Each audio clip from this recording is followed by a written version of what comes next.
में अब कांग्रेस ने एक और चाल चली है। कांग्रेस चाहती है कि संविधान बनाने का श्रेय बाबा साहब को ना मिले, इसलिए अब कांग्रेस ने कहना शुरू कर दिया है कि बाबा साहब का योगदान तो बहुत कम था। ये संविधान बनाने में सबसे ज्यादा भूमिका, सबसे बड़ी भूमिका ये उनके चाचा देश के पंडित नेहरू जी की थी। क्या ये बात आपके गले उतरती है क्या? मुझे बताइए, हिंदुस्तान का बच्चा बच्चा भी आज जानता है न कि भारत के संविधान बनाने में सबसे बड़ा योगदान बाबा साहब आंबेडकर का था कि नहीं था? था कि नहीं था? लेकिन इन परिवारवादियों ने पहले देश का इतिहास तोड़ा मरोड़ा, आजादी के महान सपूतों को भुलवा दिया और परिवारवादियों ने अपना महिमा मंडन करने के लिए, अपने ही गीत गाने के लिए, अपने ही वाहवाही करने के लिए झूठा इतिहास लिखा। और अब ये संविधान को लेकर भी झूठ गढ़ने लगे हैं और उसको भी कब्जा करने के मिजाज में है। सच तो ये है कि कांग्रेस का ये परिवार बाबा साहब आंबेडकर को घोर नफरत करता है। कांग्रेस ने आंबेडकर जी की राजनीति को खत्म करने की हर साजिश रची। मैं इसे भाजपा का और भाजपा सरकार का सौभाग्य मानता हूं कि भाजपा के समर्थन वाली केंद्र सरकार ने कुछ वर्ष पहले बाबा साहब को भारत रत्न दिया था। ये जब गए ना, तब मौका आया। मैं इसे भी अपना सौभाग्य मानता हूं कि मुझे बाबा साहब से जुड़े स्थानों को पंच तीर्थ के रूप में विकसित करने का अवसर मिला। साथियों, हार की हताशा में आजकल कांग्रेस और इंडी गठबंधन के लोग एक नई अफवाह उड़ा रहे हैं। ये कहते हैं कि मोदी को 400 सीटें मिल गई तो वो संविधान बदल देगा। ऐसा झूठ चलाते हैं ना। ऐसा लगता है जैसे कांग्रेस वालों की बुद्धि पर वोट बैंक का ताला पड़ गया है। वोट बैंक का ताला पड़ गया है।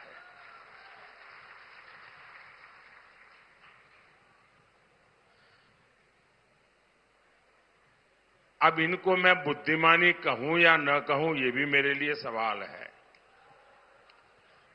अरे, इनको पता होना चाहिए 2019 से 2024 ये जो 5 साल मैंने सरकार चलाई ना, और 2019 में जो आपने वोट दिया था, 2019 से 2024 मोदी के पास एनडीए प्लस के रूप में 400 सीटों का तो समर्थन था ही था।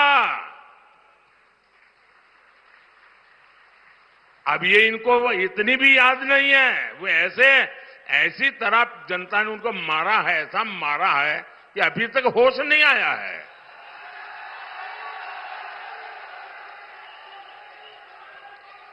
2019 के बाद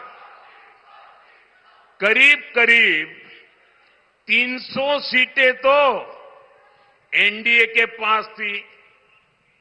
इसके अलावा 3-4 क्षेत्रीय पार्टियां और निर्दलीय पूरे 5 साल हमारे साथ खड़े रहे।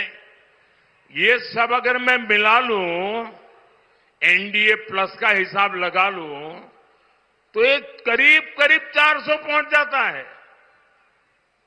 और मोदी ने 400 सीटों का उपयोग किस काम के लिए किया?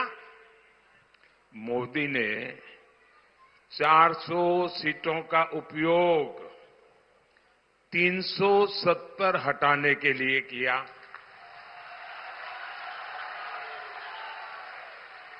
मोदी ने 400 सीटों का उपयोग एससी एसटी के आरक्षण को 10 साल आगे बढ़ाने के लिए किया। मोदी ने 400 सीटों का उपयोग एक आदिवासी बेटी को पहली बार राष्ट्रपति बनाने के लिए किया। मोदी ने 400 सीटों का उपयोग महिला आरक्षण के लिए किया।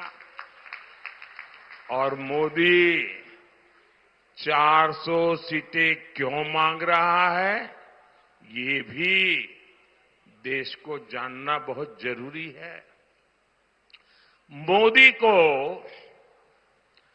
400 सीटें यानी एक प्रकार से 2019 से 24 जो दिया, उसको रिपीट करने के लिए मैं कह रहा हूं। मोदी को 400 सीटें चाहिए ताकि मैं कांग्रेस और इंडी गठबंधन की हर साजिश को रोक सकूं।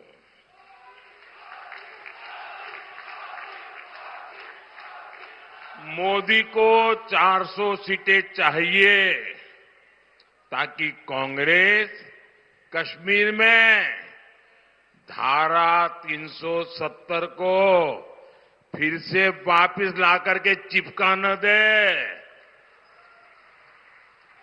खेल बिगाड़ न दे। मोदी को 400 सीटें चाहिए ताकि कांग्रेस अयोध्या में राम मंदिर पर बाबरी ताला ना लगा दे।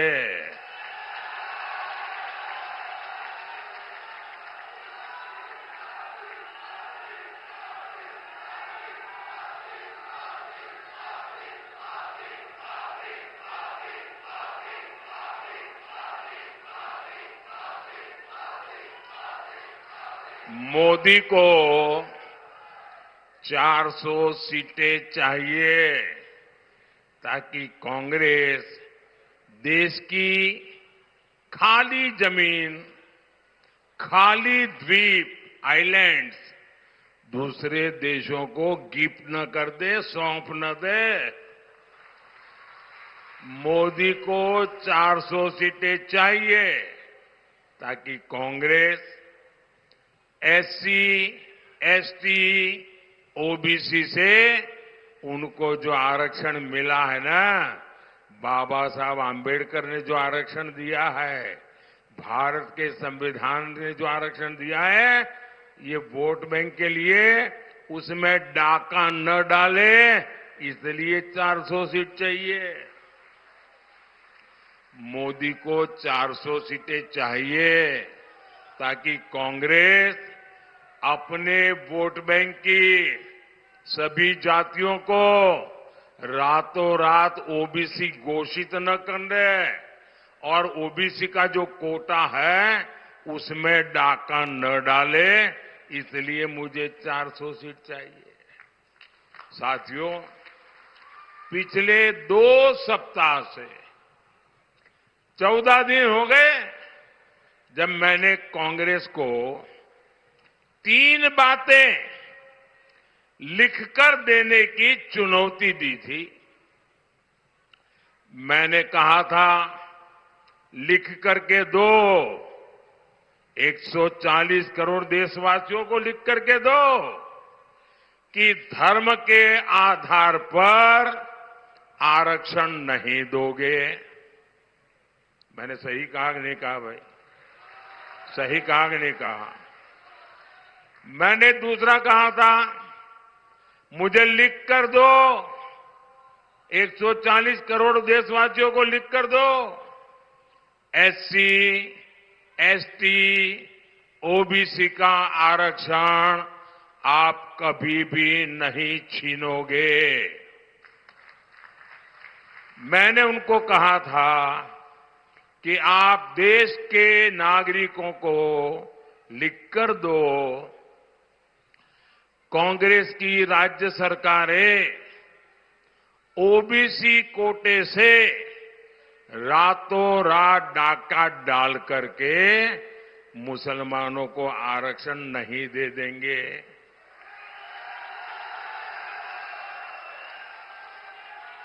अब मेरे 3 सवाल, बहुत सिंपल सवाल है साहब, लेकिन कांग्रेस चुप बैठकर बैठ गई है, बन करके मुंह पे ताला लगा दिया है उसने। ये चुप्पी खतरे वाली चुप्पी है भाई। उनके अंदर खेल है और मैंने अब उनके दिमाग का एक्सरे निकाला है। वो आपका एक्सरे निकालने वाले हैं ना, तो मैंने सोचा पहले इनका दिमाग को देखूं अंदर है क्या। तो उसमें वोट बैंक ही नजर आ रही है, बस हर चीज में वोट बैंक, हर चीज में वोट बैंक। साथियों, कांग्रेस तो चुप है, लेकिन आज इनके एक बड़े साथी ने इंडी गठबंधन के इरादों पर मुहर लगा दी। उनके एक नेता जो चारा खाने के कारण जेल में है, जो पशुओं का चारा खा गए और अदालत ने जिनको सजा दी है, अदालत ने उनको सजा दी है, सुप्रीम कोर्ट तक सबने मान्य किया कि इन्होंने भ्रष्टाचार किया है। ऐसे उनके सागरित और इनकी बेशर्मी देखो। वो अभी जमानत पे आए हैं बाहर तबीयत के कारण,